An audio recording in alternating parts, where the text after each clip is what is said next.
Jean-François, bonsoir. Ce soir, défaite contre la Squadra Moucron, qui était dernier. Ils avaient un point. Maintenant, avec leur victoire, ils reviennent à 4 points, à votre hauteur. Pourtant, le match avait bien commencé avec quelques belles occasions. Vous auriez dû vraiment mener au score. Ah oui, tout à fait. On a tout en main les 10 premières minutes. Je comprends pas trop ce qui s'est passé, en fait, honnêtement. Et à la mi-temps, on a profité de cette pause pour leur rappeler que jouer en D1 à l'Union belge, ça réclame des efforts ou en fin de match, on a peut-être mal partout, on a tout donné. Et je pense que les joueurs doivent comprendre ça ce soir, avec une défaite qui n'est pas imméritée. Honnêtement, je pense que la fin de match est un peu risible de notre côté. On revient à un point, c'est bien quand on voit le fil du match. Et on fait n'importe quoi. Donc ça nous pose question. Ça nous pose question, ça c'est clair. Un trait de caractère qu'on a vu, en tous les cas en tant que spectateur neutre, entre les deux équipes, une grosse différence, c'est la volonté.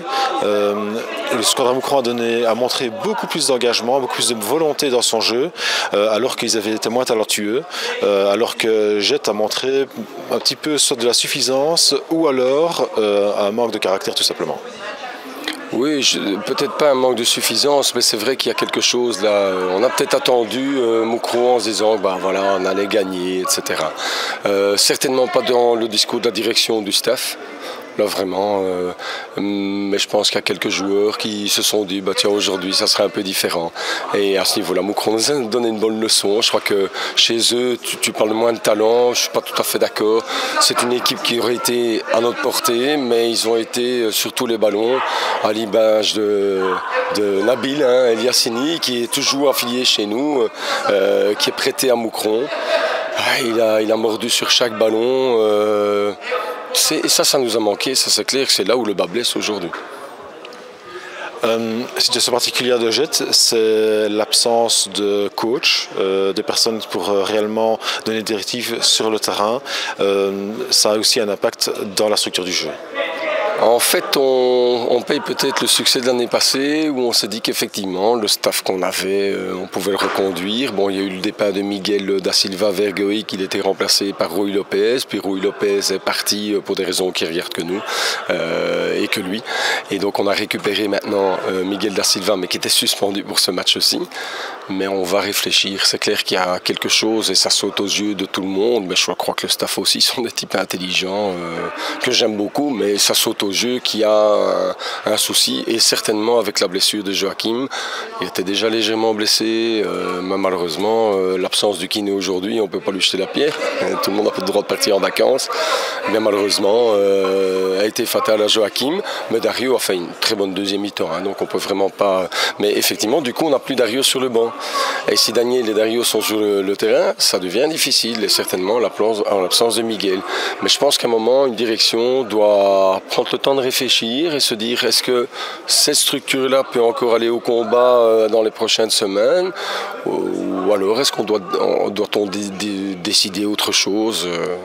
Ça sera notre travail de réflexion. En fin de premier tour, ici, on constate dans cette première division nationale que les 6 équipes entre guillemets, du bas de tableau, en tous les cas la colonne de droite, sont à qualité égale. Tout le monde peut battre tout le monde. Donc les jeux restent très ouverts pour le deuxième tour. Les jeux restent très ouverts, et puis on ne fera pas le coup d'il y a 2 ans où on pensait qu'effectivement à un moment on était quasi sauvé, et puis il y a des cadeaux entre certains clubs. Donc nous on sait très bien qu'avec certaines équipes dans notre dos, je ne parle pas de Moucron, il y a un risque de cadeau. Et ça c'est bien dommage, et je pense que l'Union belge devrait vraiment faire un effort, ça se passe à la RBFS aussi, faire un effort pour que ces compétitions ne soient pas tronqué. Je te rappelle quand même qu'il y a 2 ans, on est descendu pour 1 point avec une équipe, et je vais la citer, Esden, qui a clairement reçu des points d'un autre adversaire que je ne citerai pas. Et donc là, on a été vu, comme dans un bois. Et donc ici, nous, on sait qu'on doit emmagasiner des points avant les 5 dernières rencontres de championnat, mais comme tu le dis, tout le monde peut battre tout le monde, et je te rappelle qu'on n'a jamais été ridicule.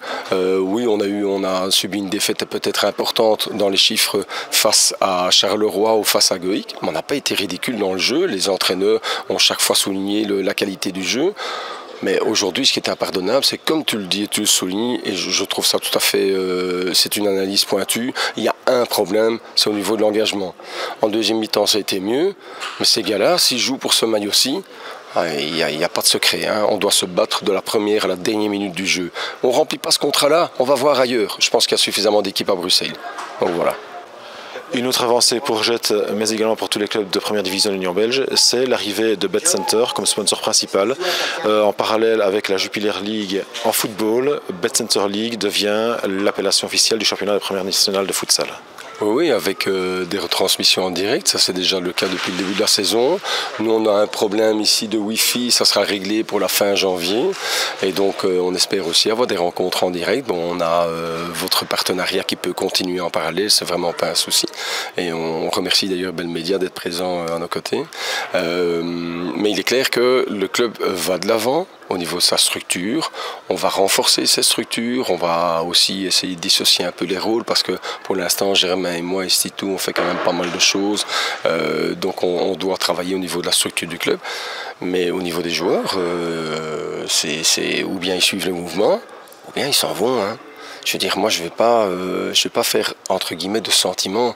J'ai pas envie de me disputer un moment avec des gens. Je préfère qu'ils quittent et on reste en bon terme. Mais très honnêtement, quand on joue pour Jet, il faut y aller à fond. Ça, c'est clair. Un partenariat avec BetCenter qui va procurer des revenus au club, puisque, comme pour la Jupiler League, les droits maintenant à l'image sont détenus par BetCenter qui va redistribuer au club. Oui, et il faut savoir quand même que de la part des grosses cylindrées du championnat, ce qui est très chouette, c'est que on a quand même des gens qui ont négocié ces contrats. Ils ont insisté sur le fait que tous les clubs devaient pouvoir bénéficier de la même somme d'argent. Et ça, c'est quand même, entre guillemets, généreux, parce que ça va nous permettre, nous, petits clubs, de pouvoir peut-être bénéficier d'un apport financier neuf par rapport aux subsides qui sont, ils sont là, tant mieux, mais ils ne sont pas là de la même manière qu'il y a 5-6 ans. On a des efforts faits par la commune, mais ça reste des efforts faits pour une commune qui ne met pas en avant le sport de haut niveau, qui préfère mettre en avant le sport pour monsieur tout le monde. Et c'est pas condamnable, hein, c'est un choix qui est fait.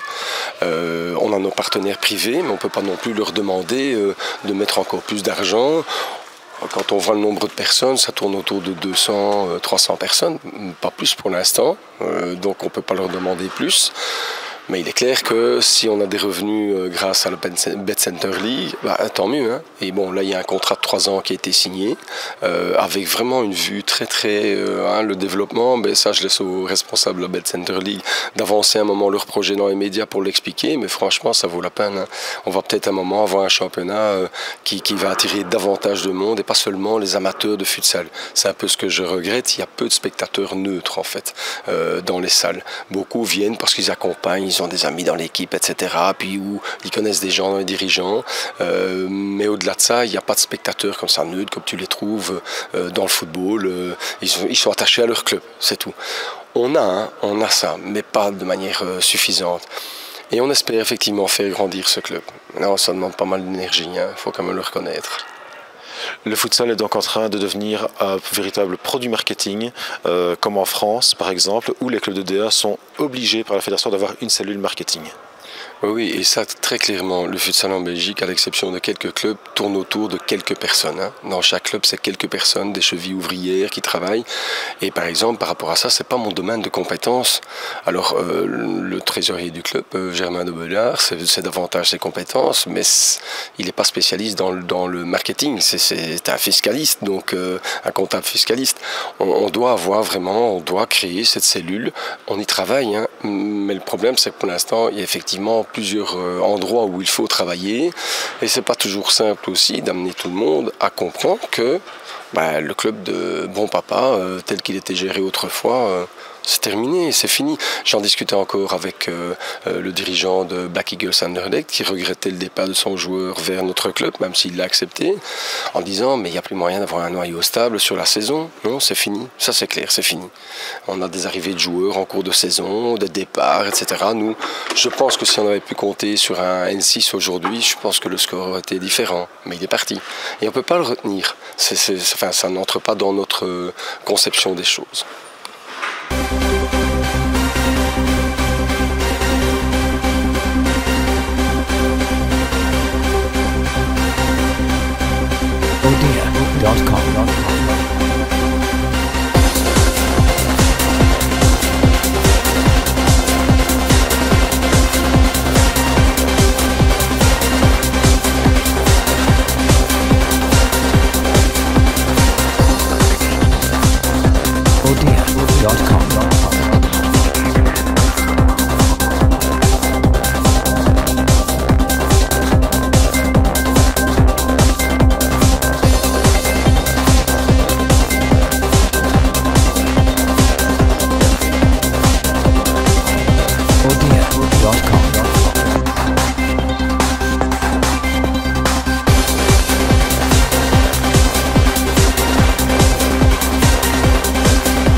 Odia.com.